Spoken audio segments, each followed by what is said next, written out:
Hello, my name is John Sambor, and I'm here to present my submission for the Online Metals Christmas Decoration Contest.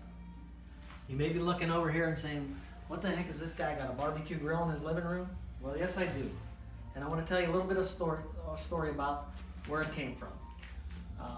I got this thing about 30 years ago in my first marriage, and it's been the only thing that I was able to keep from that marriage, really, because it was in such bad shape when we got divorced. I kept it through 4 houses, and the last 2 houses I don't even think we used it. I think a couple houses before that I might have painted it and put some new burners in it. The last house we had it in, it was in such disrepair that I couldn't even give it away at the garage sale. So I drug it to this house. My son got married last October, and I thought I have a good way of getting rid of this thing. What I'm going to do is I'm going to clean it up, paint it up with a little bit of the Steelers motif, give it to him for his wedding, and if he doesn't like it, then he can get rid of the thing, which I've been trying to get rid of. So here, I want to present it to you. Take a look at it. We've decorated it up for Christmas time. I want to show you some of the things that we've done to it. It sort of is taken on a lot more than just clean up and paint job. When I started getting into it, it started coming out so nice that, and I had so many more ideas for it that I decided I was going to do some more things with it. It seems to be a work in progress completely, and I'm just going to go over what was done to it and what kind of metal work was done to it. First of all, the bottom of it was completely rusted out. I had to change the wheels. The wheels were hard plastic. They were broken up.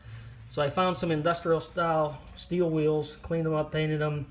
They ended up taking a bigger axle than what was in it, so I put a 1/2-inch aluminum round stock, tapped it on the ends, put the acorn nuts, put the aluminum channel around it with the extra rivets just to give it the Steel City motif that we tried to keep throughout the whole thing.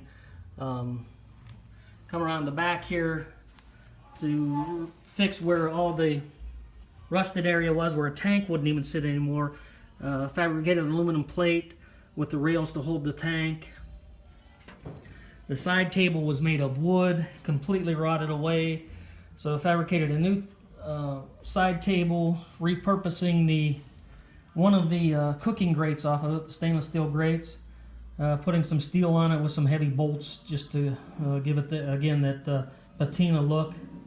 It's got a laser cut Steeler emblem, which was brand new and didn't look good for the patina, so I had to find a way to give it a false patina, and that was with some hydrogen peroxide vinegar, a little bit of paint that we wore off with the grinding wheel.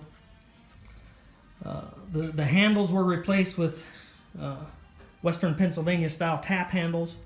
Rolling Rock beer, Iron City beer, both from Western Pennsylvania.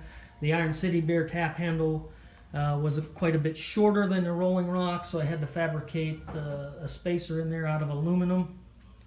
You come around here to the control panel. The knobs on it were very plain, didn't know what to do with those exactly. Started looking, and they're round like the Steelers emblem. So we painted them with the Steelers emblem on it. The top of the handles were flat, so we took some plastic epoxy, built that up, ground it down in the shape of a football. Also added a little personalization. Instead of Steelers on it, it has my name. My last name is Sambor.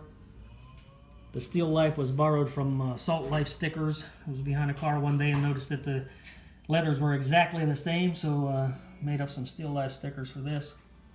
The front of the panel, where normally the serial number and the lighting instructions are, was replaced with a piece of aluminum that I hand engraved with a Dremel tool. Again, the heavy rivets just for the steel effect.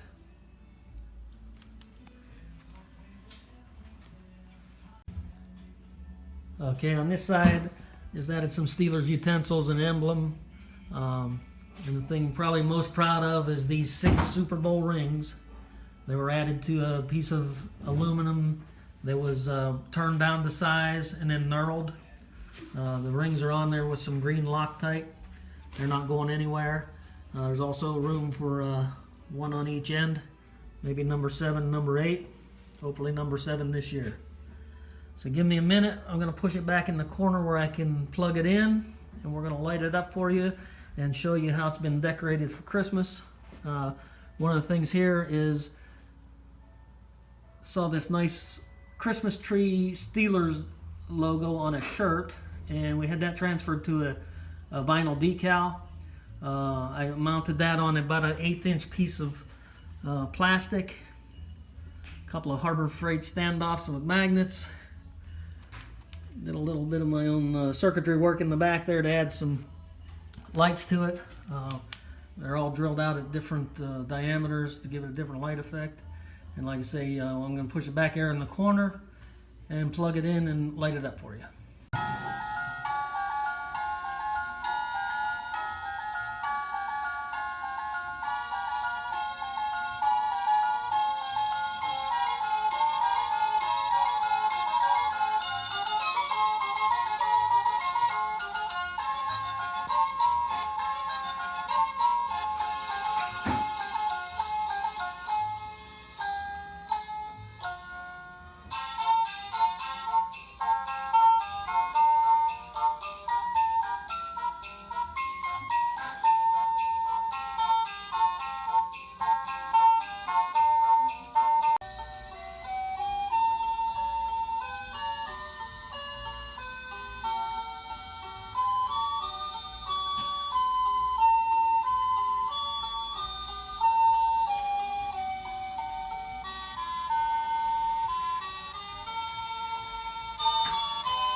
And so there you have it. Merry Christmas and go Steelers.